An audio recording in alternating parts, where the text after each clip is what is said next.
New Thought Media Network is on the rise. We're looking to grow with you.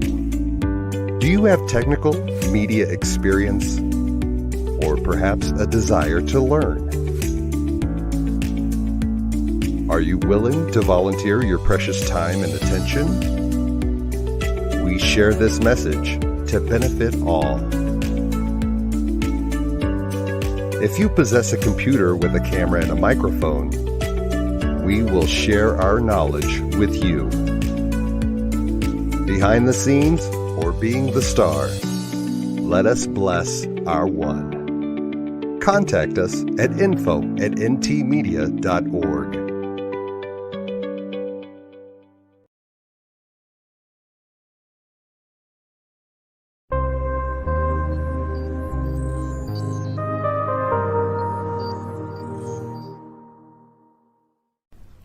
New Thought Media Network. We are a global broadcast network of positive music, media, and entertainment, inspiring humanity's evolution along the journey of enlightenment and creating a world of love, peace, empowerment, and prosperity for all. New Thought Media Network. Positively inspiring.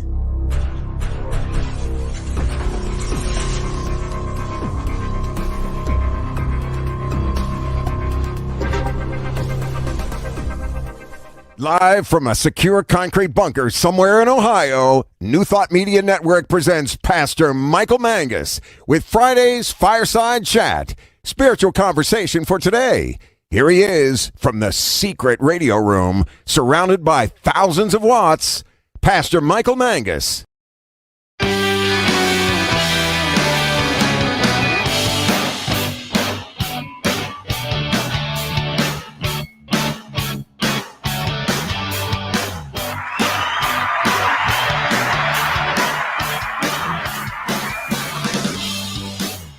Oh, thank you very much.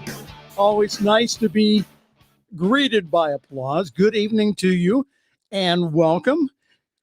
This is the Friday evening Fireside Chat here on the New Thought Media Network. I am Pastor Michael Mangus, broadcasting this evening from the secret radio room, surrounded by thousands, and I mean thousands of watts, in a secure concrete bunker somewhere in the Akron, Ohio area. Where it is, I can't tell you. Listen, it's really good to have everyone with us this evening. We have a great show for you tonight. So please feel free to interact with us by posting your comments below on Facebook. And for those shy people out there, I know you're out there, you don't want to comment. I get you. All right, so just go on my email address, pastormichaelmangus@gmail.com, pastormichaelmangus@gmail.com, and I will read your letter. All right? So the purpose of our fireside chat here is to talk about contemporary issues from a New Thought perspective. And as I keep saying week after week, I want us all to have a new thought about all that's going on around us, not only here in the United States, but also globally. And as I was taught in ministerial school, Reverend C.C. Coltrane said, Michael, your job is to comfort the afflicted and to afflict the comfortable. So if anything comes up this evening that makes you feel uncomfortable, guess what? That's an opportunity for growth. That's the reason why we have this program, is to support you through what is going on and also to give you a new thought for your growth. Oh, we have a great guest for you this evening. From the Center for Spiritual Living Denver, we welcome their senior minister and co-host of many of the programs here on New Thought Media Network, Reverend Z, Reverend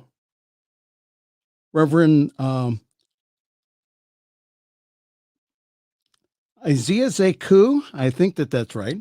Elzia Sekou will be our guest this evening, and we'll be talking this evening about his life as a minister and to get his perspective on the world. Reverend Elzia Sekou, our special guest, we call him Reverend Z, here on our program. In the news this week, I was woken up this morning by the alerts on my phone about the shooting in Indianapolis. What we know so far from CNN, a gunman opened fire outside of a FedEx facility in Indianapolis, Indiana, late on Thursday. The victims were 8 people were killed and several others were wounded. The shooter, the police believe that the gunman killed himself as officers encountered him. The motive for the shooting was not immediately known. Also from CNN, a very frightening statistic. There has been at least 147 mass shootings in the United States so far this year. 147. And that's according to the data from the Gun Violence Archive, which is a nonprofit based out of Washington, D.C. It's an independent research group not affiliated with any advocacy organization, according to its website. Both CNN and also the GVA consider an incident to be a mass shooting if 4 or more people are shot, wounded, or killed, excluding the gunman. Since March 16th, there have been 45 mass shootings around the nation. And we do have a clip now from CNN.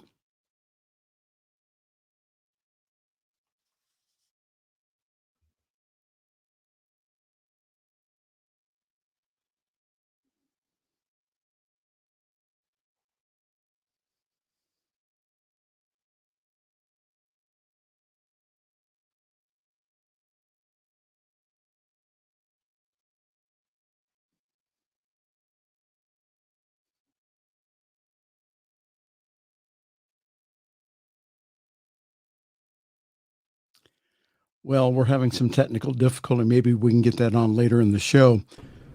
Sorry, it's not loading right now, Pastor. I'll try to get that on for us. Okay, not a problem. I'm just going to go on here. So, what would the founders say about the mass shootings? Sometimes I get into it with people on Facebook and people who say, well, the Constitution says, the founders say, and so forth. This is an opinion piece written by Dominic Erdozan, who's a research fellow at Emory University. He's a former lecturer in the history of Christianity at King's College London. He's also the author of The Soul of Doubt, The Religious Roots of Unbelief from Luther to Marx. And the opinions expressed here in this commentary are those of his own. And this is what he wrote. And I'll just go through bits and pieces of this. He says, every time America suffers a mass shooting, I wonder how James Madison would have reacted. Despite the grinding familiarity of the gun massacres, today's America seems to have developed strange strategies of denial. Does that sound familiar? Many on the right would arm everyone except felons and the mentally ill, and the left teaches a version of the same dichotomy. The problem is not firearms themselves. It is often argued it is who gets access to them. The writer said this. He said, the founders did not think that way. They did not divide the world into good guys and bad guys, darkness and light. If men were angels, wrote Madison, no government would be necessary. But they're not. The founders held what may be termed a democratic theory of tyranny, a conviction that anyone is capable of violence. Remember, wrote Abigail Adams to her husband in 1776, that all men would be tyrants if they could. It goes on, it says, the minds that framed the Constitution had none of the gun culture faith in the law-abiding citizens. The airy belief that most people are cool and rational agents until America relearns its skepticism. Progress on gun violence will be impossible. Mass shootings would not have surprised the founders. A government that tolerated them would. Again, skipping down through the article here, it says, Americans pride themselves on a revolution that avoided the bloodletting of the Jacobians in France. We contend for a well-regulated democracy, declared John Marshall, in which no man shall be deprived of his life without the benefit of law. And there was no such hurry to abolish prohibitions against armed travel or the ancient duty of retreat from personal violence. A person carrying a weapon could be guilty of even an affray, even when there is no actual violence. The law, John Sullivan reminded a court in 1806, charges even a man under attack with a real tenderness of shedding his brother's blood. In the case that Sullivan was prosecuting against a prominent Federalist who shot a Harvard student in Boston, no mention was made of a constitutional right to carry a gun, because there was no such thing.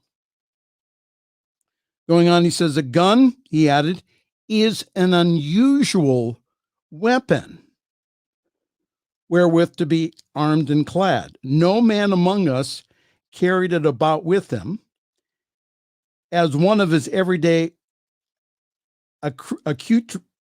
accoutrements. There you go. And as part of his dress, and never, we trust, will come a day when any deadly weapon will be worn or wielded in our peace-loving and law-abiding state as an appendage of manly equipment.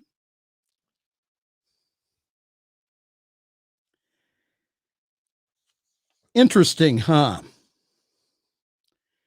The founders had more We are of a waiting to hear robust... from authorities in Boulder, Colorado, the scene of what is apparently the second mass shooting in less than a week. Vice President and President are heading to Atlanta to mourn the loss of 8 people, including 6 Asian women, killed in a shooting spree.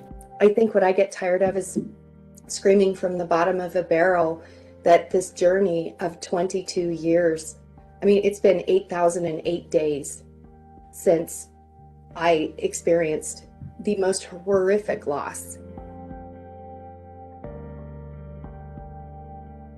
I never imagined that that journey would include other people experiencing the same thing.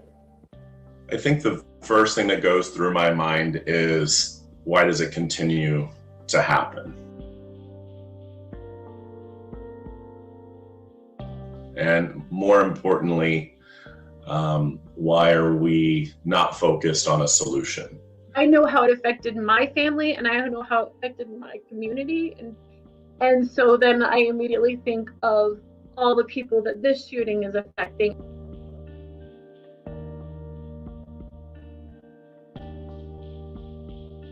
And then every time there's a shooting, now that there's more people that I'm worried about, there's more people that I'm sad for. It's like it just gets bigger and bigger, and you start to wonder, when the next time happens, am I going to be able to handle it? It makes me really upset that we keep on losing track. I feel like it's such a hot topic right when it happens, and everybody, sends their condolences and their prayers and their sorries and all that. And then eventually, I feel like everybody just kind of moves on. It's to a point where this is our new normal, where we're all walking around triggered. I mean, we're triggered by triggers. We got coverage maybe 2-3 weeks, and then it fell off. Unfortunately, we keep going through cycles over and over and over. It's like we're chasing our own tails. I never imagined in my life that the term thoughts and prayers would make me angry. But it does, because it's this thoughts and prayers, Next, thoughts and prayers. Next, too soon to talk about it. Don't talk about it. Why are you bringing up the past? So the thoughts and prayers that people have mean nothing.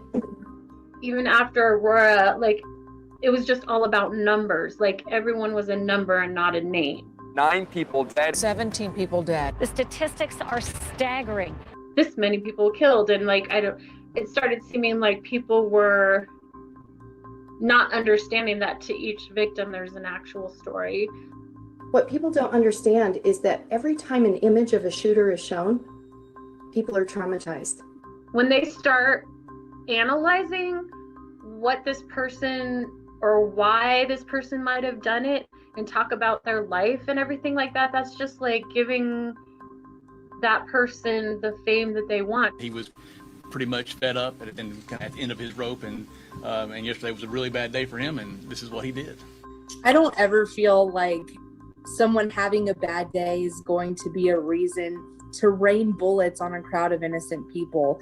I'm a gun owner myself, and at no point have I ever had a bad day and considered harming a bunch of other people because I'm having a bad day.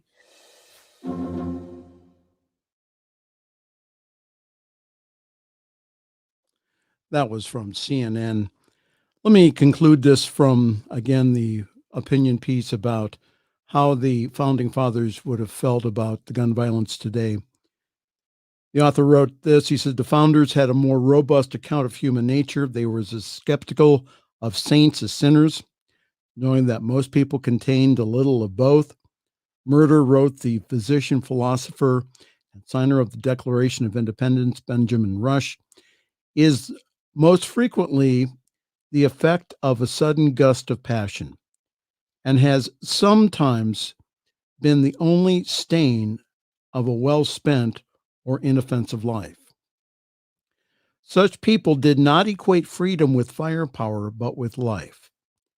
With 43,543 lives lost to firearms in a single year, of which 24,156 were suicides, it is time to acknowledge that they were right. Please go on CNN and read this.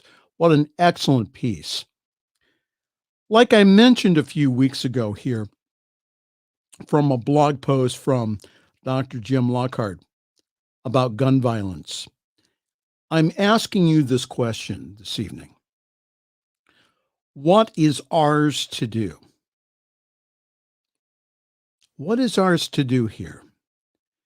Every single one of us can do something, like order materials from agnt.org for your spiritual community.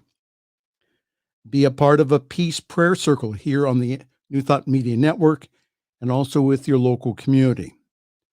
Work on common sense gun reform with your local politicians. I'm not one of these people that say take all the guns away. I'm saying that we need some regulation on these automatic weapons. Today or last night over in Indianapolis, what happened is that, again, it only took 120 seconds to kill 8 people and also to injure countless others. 120 seconds. That's because it's a rapid fire gun, an AR type weapon. How about just giving those up? How about organize a gun buyback program for later this year with your local police department? You can do that. Have seminars on nonviolence for your center and the greater community. There's other ways of handling difficult situations other than grabbing a gun and going ahead and killing people. Organize a neighborhood peace walk. There's lots of things that we can do. We all can do something here. Yes, prayer is a very powerful force, but the days of us sticking our heads in the sand and saying, well, this is going to go away, this is just an illusion, are over. Are over. We can't ignore the violence out there. We can't ignore what's going on in the world. The days of ignoring all of this, especially in our New Thought communities, are over if we want to be a viable force here in the 21st century. Change happens when we as individuals speak out as a collective and say, enough's enough. Now is not the time to stick our heads in the sand.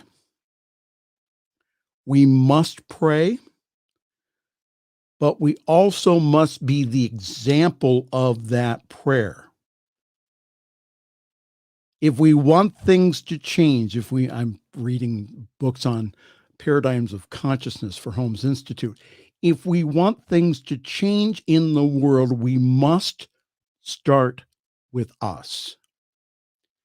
And that we must also start speaking up about these things again, so that we go ahead and we have a massive shift, a massive change in consciousness. All right. Well, good evening. Welcome to you. This is the Friday evening Fireside Chat here on the New Thought Media Network. In around a few minutes, we will have the world famous senior minister of the Denver Center for Spiritual Living. That is Reverend Elzia Sekou. We call him Reverend Z. He is on many of the programs here on New Thought Media Network, and we thought that we would invite him on this evening to lend support to all the things that we are doing here. I wanted to read this one story. Joe Biden stands down at a critical juncture for police reform. This is another article, opinion piece from CNN. I really like it because it combines a lot of the things that have happened this week. It says nearly a year after the police killing of George Floyd, pressure is mounting on President Joe Biden and members of Congress to show that they are committed to holding police officers accountable for misconduct, excessive force, and negligence after yet another agonizing week that has demonstrated how Americans of color are continuing to lose their lives during routine encounters with law enforcement. At this pivotal moment, when the nation is once again focused on the need to end these all too common occurrences, Biden seems positioned to take a leading role in brokering a compromise with Congress after his lifetime of work on crime and justice legislation. But instead, Biden exhibited caution this week when addressing the deaths of another black man and backed away from his campaign promise to create a police reform commission, convinced by advocates, according to White House officials, that a commission would be counterproductive to the passage of the George Floyd Justice in Policing Act. The bill's sponsor, Representative Karen Bass, who is a California Democrat, told CNN this week that she is engaged in informal talks with lawmakers from both parties, including Republican Senator Tim Scott of South Carolina, as well as with White House officials, trying to find a path forward. But nearly a year's worth of talks in Capitol Hill have yielded little in the way of results. In the meantime, black and brown men are still dying senseless deaths at the hands of police. With a nation on edge, the latest incidents of police violence have drawn public outrage because they have unfolded in the midst of the trial of Derek Chauvin, the white former Minneapolis police officer who is being tried for Floyd's murder. Protests erupted this week after the death of Dante Wright, a 20-year-old black man who was shot by a veteran Minnesota police officer in the Minnesota suburb of Brooklyn Center after he was initially pulled over for an expired tag, and police learned that he had an outstanding warrant for a gross misdemeanor weapons charge. The officer fired her Glock 9mm after shouting, "Taser, taser, taser," when Wright attempted to get back into the driver's seat of the car while being detained by police, according to the summary of the criminal complaint. Brooklyn Center's former police chief suggested that the shooting was accidental, and Potter made her first court appearance on Thursday after being charged with second-degree manslaughter. "There is never going to be justice for us," Wright's mother, Katie Wright, told reporters on Thursday. "Justice would bring our son home, knocking on the door with a big smile, coming in the house, sitting down, eating dinner with us, going out to lunch, playing with his 1-year-old, almost 2-year-old son, giving him a kiss before he walked out the door. We're still going to bury our son," she said. "So when people say justice, I just shake my head." And in another difficult case, the Chicago Civilian Officer of Police Accountability released a body-worn camera footage this week that shows a police officer shooting a 13-year-old Adam Toledo last month. Police say that the boy was shot after officers saw a gun in his right hand during a pursuit down a dark alley as police responded to a call of shots fired. Chicago Mayor Lori Lightfoot said that she did not see any evidence in the body camera that Toledo tried to shoot at an officer before he was killed, and she called on the Chicago Police Superintendent to change foot pursuit policies to better protect officers, suspects, and bystanders. And she was literally crying at this press conference. "As a mom, this is not something you want your children to see," Lightfoot said during a news conference, where she said her city has been traumatized by a long history of police violence and misconduct. Mayor Lightfoot said this: "We have to do better. We can't afford to lose more lives." I saw this on Reverend Dr. David Alexander's Facebook page today. David is a friend. He's also the spiritual leader of Spiritual Living Atlanta. This is what he wrote. He says, "I'll be honest, folks. The last few weeks in particular have been difficult. The trial has brought up so much stuff. Then the video of Lieutenant Nazario, 20-year-old Dante, and 13-year-old Adam. So much emotions to process and handle. Parenting is difficult enough. This is too much. I'm tired today." And the meme that he put on said this: "Having a black son makes you pray in a different way." Incidents like the ones I just mentioned continue across the nation. Speaking up for peace and justice needs to continue. I saw this on my Facebook feed this week. It says, "Pray for an end to COVID-19 and peace in our streets." And I would like to add something to that. To pray for peace and justice and the end of racism. Our police and law enforcement officers have an extremely tough job to do. I get that.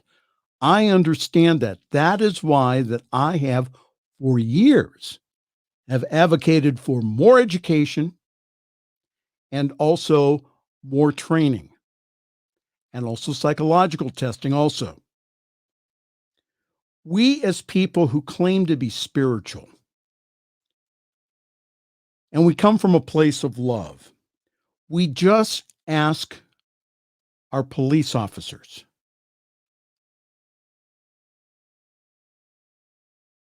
our peace officers, to do their job, and we ask the politicians around them to implement the changes in training and culture that are needed. The targeting of especially Black men must end now, no more, so that we don't have to have 3 or 4 weeks of another officer on trial for the murder of a suspect. The most loving, the most kind, the most spiritual thing that we can do is to continue to demand change in your city, your town, your neighborhood. We do need a world that works for everyone, and that world starts with me and you. Well, if you wonder what you stumbled onto this evening, hello there, welcome. This is the Friday evening Fireside Chat here on the New Thought Media Network. In a few moments, we'll be having on the world famous Reverend Z. He'll be coming on. Z is the pastor of the Center for Spiritual Living in Denver. So we're very fortunate to have him come on and to share his experience with us this evening. We have a few announcements. Yours truly is currently parking himself at Summit CSL. For more information, go to summitcsl.org. There you will find all kinds of information about our wonderful Sunday gathering online at 10:30 Eastern, 7:30 Pacific time. Yes, people do get up that early in the morning to come to our service. Grab your cup of coffee, tea, espresso, chai. Come join us. It's a great time. This Sunday, we will continue the April theme of light with yours truly, Pastor Michael Mangus, speaking on letting your light shine. So please go to summitcsl.org for more information on how to join our Zoom call. Our service is also simulcast on the Summit Spiritual Center of Akron Facebook page, and our Facebook page also has past broadcasts of the world famous and ever popular Fireside Chat. I'm currently open for individual practitioner sessions, Sunday speaking, wedding ceremonies, and all kinds of cool stuff. So please contact me, Pastor Michael Mangus, at gmail.com, and I will get you more information. Again, I have 4 pages of announcements here for New Thought Media Network. I'm not going to have time for them. So just go on our website, ntmedia.org. We have a lot of new programming coming up, a lot of things that we're working on behind the scenes for you, and we're asking for your help. You get the privilege of helping us take this powerful, empowering message to the whole world. This is not just about my personal growth or your personal growth. This is about helping to awaken the world to their magnificence. And we're asking you, please, if you could, to please give a generous donation so that we can continue the wonderful work that we're doing here. So if you could, please go to ntmedia.org/donate. All kinds of information there. Again, the double blessing is this. You get the joy of giving, but also that you get the joy also of touching another person's life through this powerful network. ntmedia.org/donate. And again, thank you very much. We're going to take a break right now, and then we'll be right back. This is the Friday evening Fireside Chat here on the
The views and opinions expressed by Pastor Michael Mangus are generally right.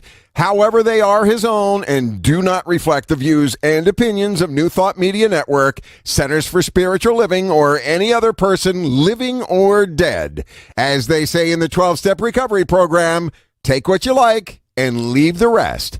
Here again is Pastor Michael. Thank you so very much, Jay Silvers, for doing that for me.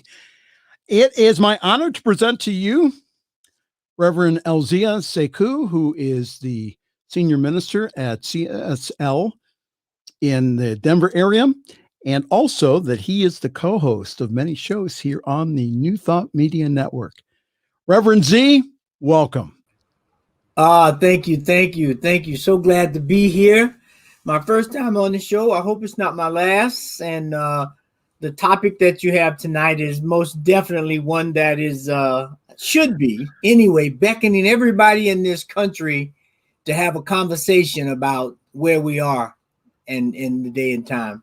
And the problem has been in our centers that we have ignored this for years, and that we have all kinds. Again, how can I, as a minister, how can I ignore what is going on in the world? How can I ignore the 147 mass shootings? And I'm not supposed to say anything about that. I'm sorry. It's time for all people who are spiritual, people who claim to be spiritual, to rise up and to speak out, and also start with their own consciousness and working on a peaceful consciousness with them, and then taking that peace out into the world.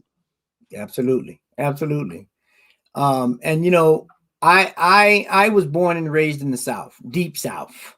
And the call when I grew up was the whole idea of liberation theology.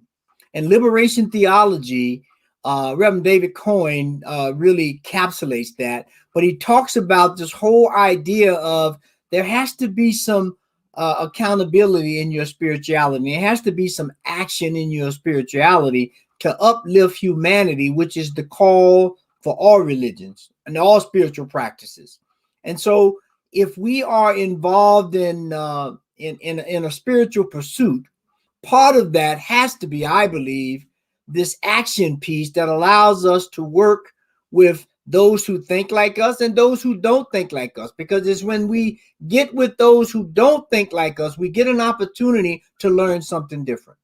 And that's what's being called for today, because we're each in some ways coming from our own particular point of view, our own corner of the world, and we are perpetrating that idea on everyone else as if it is absolutely correct and the only thing that exists.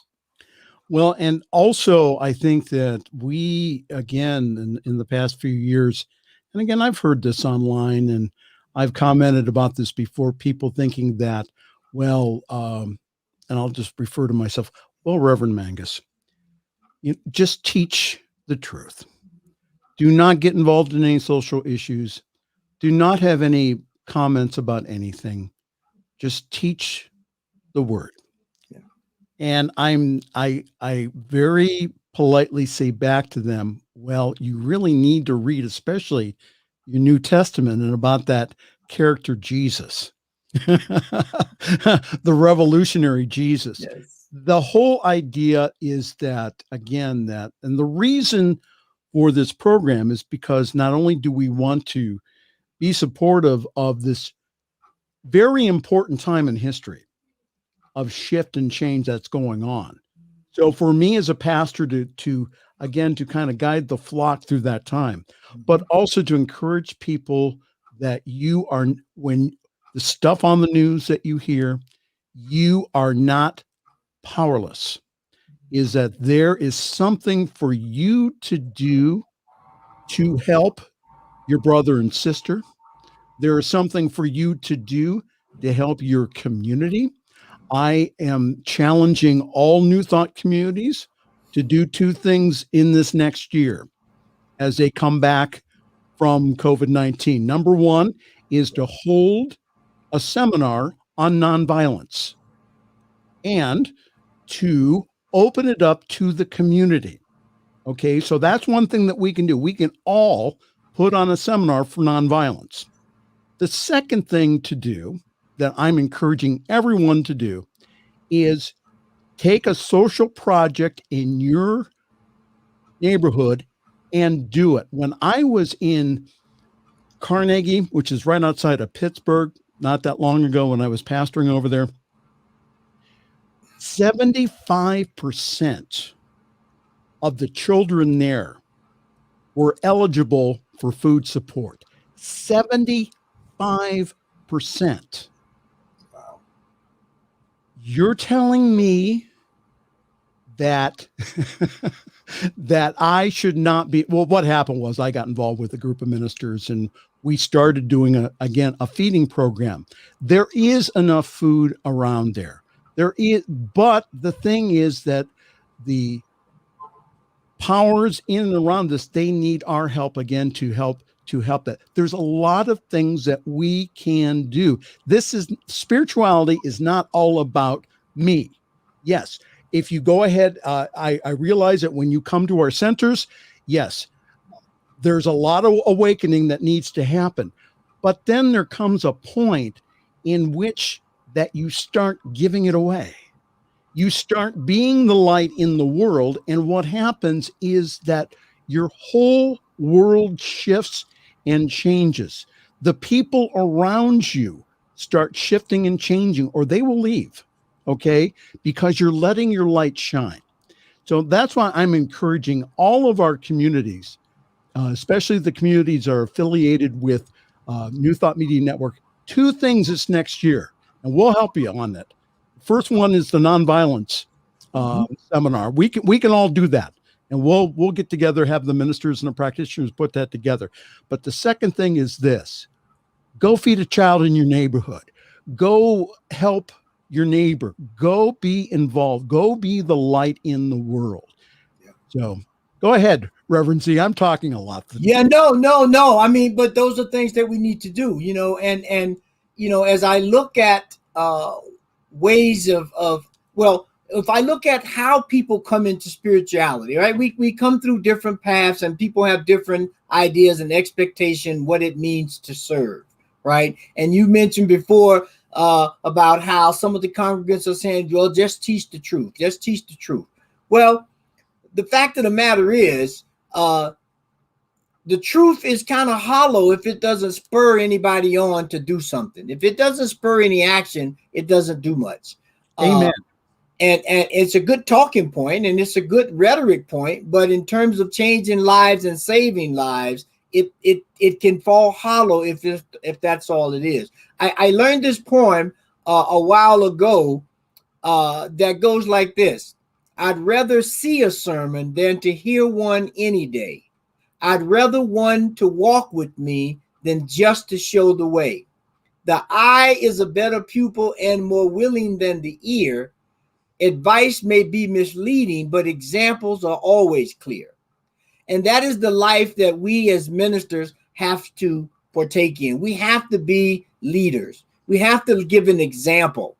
And so, I grew up, as I said, in the South, and the minister actually of the church that I went to, although Dr. King was elevated to the leader of the Christian leadership group, the minister at my parents' church probably would have been voted into that position had he attended the meeting, but he was in our hometown putting on a bus boycott for the city for Black riders. And so my tradition is from that cup of tea, if you will. I mean, in terms of a spiritual background, I was born and raised a Christian. I converted to Islam. I studied Egyptology, and I came into New Thought as an extension, as a action point, a culmination of those other things.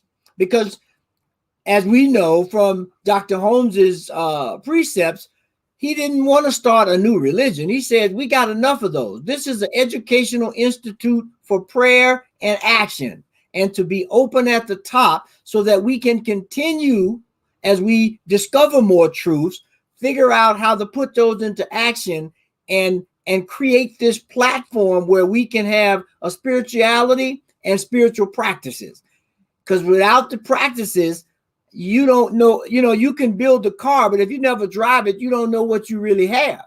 And so it's the same thing with spirituality. If we develop this deep, rich spirituality and we never test it against anything, we never try to be an example of it, we never try to show other people how to put it in action, then it becomes very, very hollow. Oh, I agree. And I think that comes, see, and again, when I get the comments from individuals saying, well, people in New Thought should not be involved in social action issues, I say, you have not studied our teaching. Go look up the life of Emma Curtis Hopkins. Yes. Go look her life up. Where do you think Wallace Wattles came from? Again, that they were very active in the social issues of their time. So I wanted to ask you a question here. The past few weeks, as I just read from David Alexander, have been extremely difficult for African Americans. So what have you been sharing with your family and friends to help support them during this time? It's such a trying thing to talk to young Black men, because overwhelmingly the ones that are being killed are young Black men. And so when I talk to my grandson and my son who are in that age, it's a difficult conversation, number one, because I don't want to inflict upon them some idea of downplaying who they are, right? Because if you tell someone that every time don't speak out, don't speak your truth, eventually those things will begin to dampen their spirit.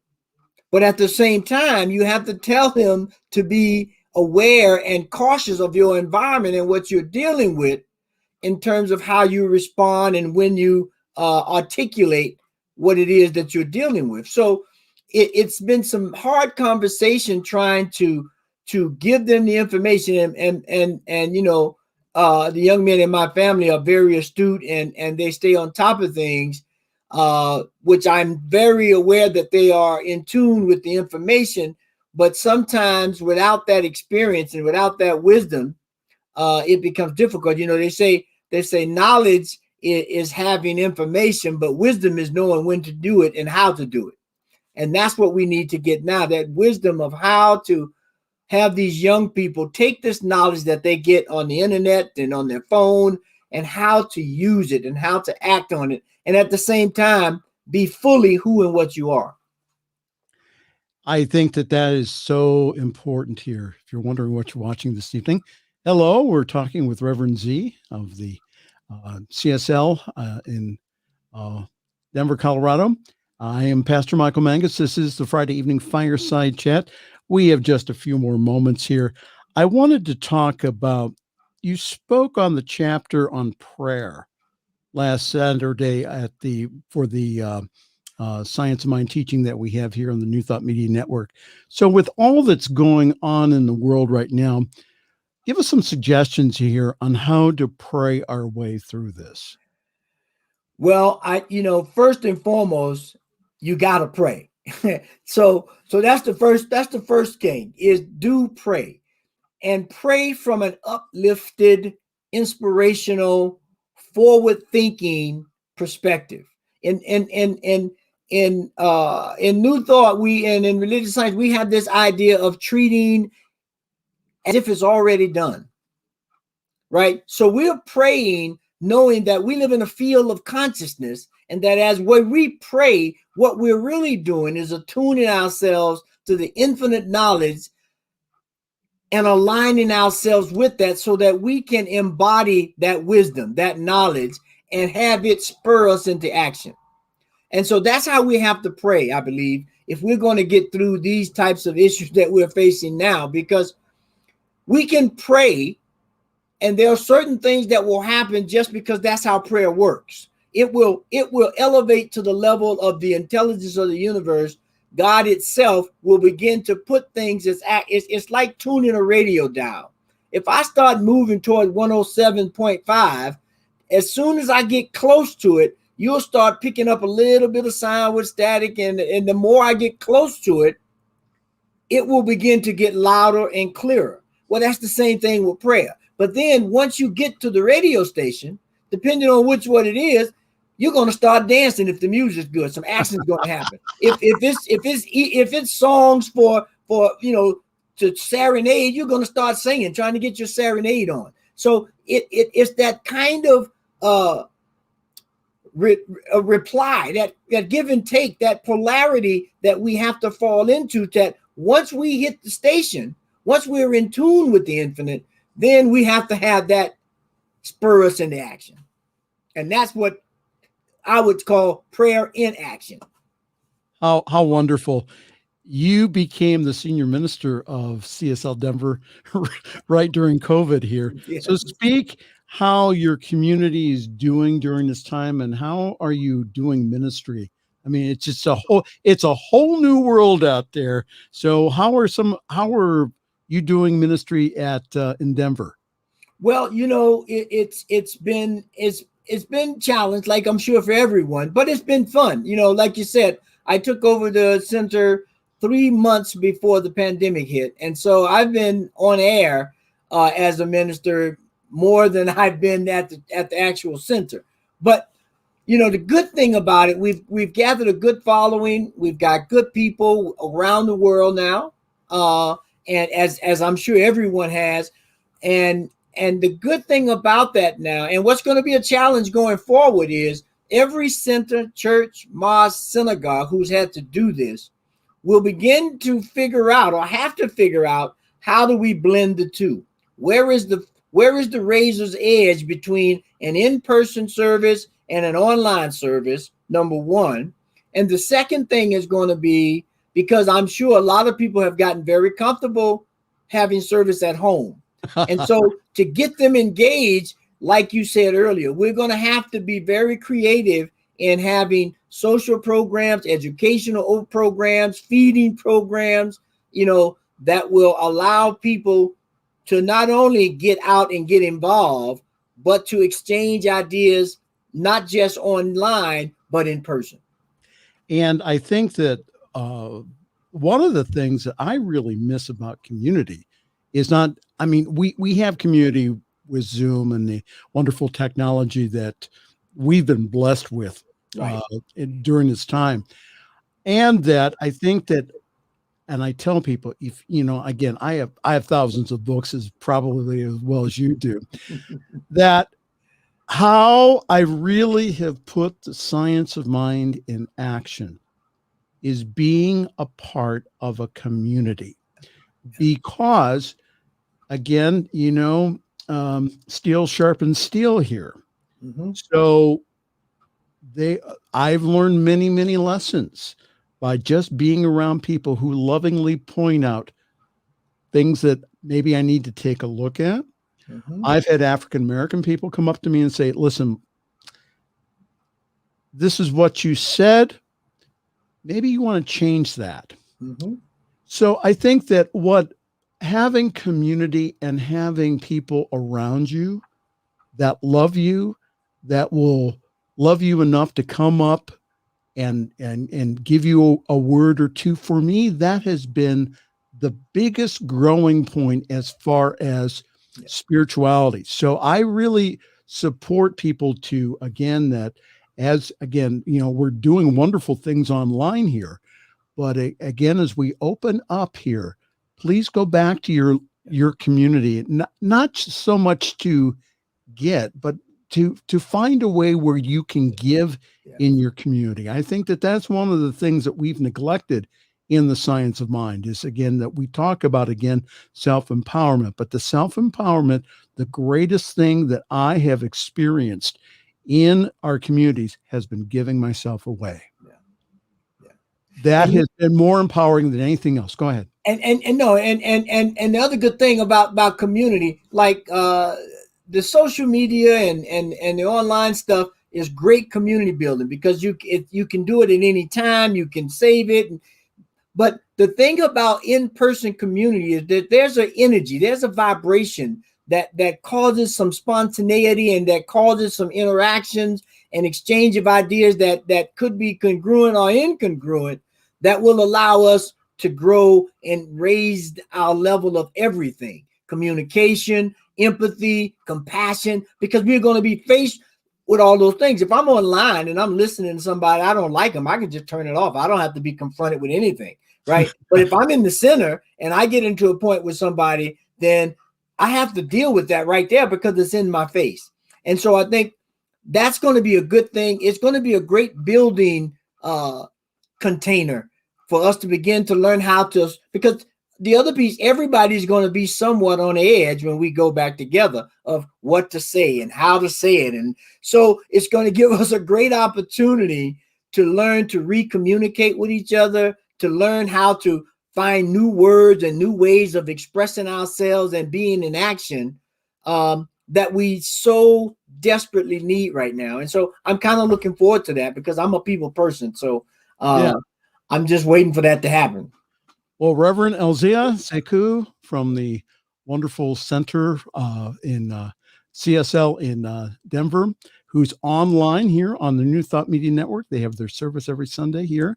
And we are just so grateful that you and your congregation are involved in this wonderful outreach. Again, we are reaching the world from, I mean, we're both in our homes this evening. Yes. We're reaching the world here.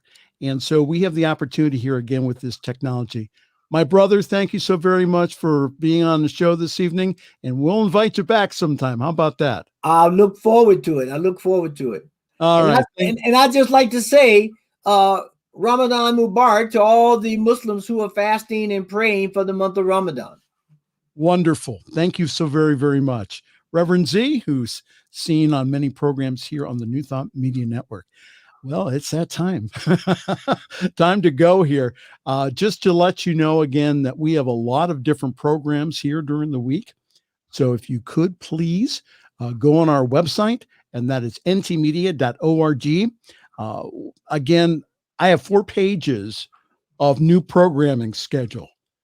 All right. I just don't have the time to read it. So you read it for yourself. There's lots of there's daily prayer. We have an uplift service during the week. We have ministers talking stuff. And they talk stuff. Reverend Z and Reverend Briz, they talk some really good stuff during the week. So I just, again, encourage you just to go on our website, ntmedia.org. Go on there. You can see more programs.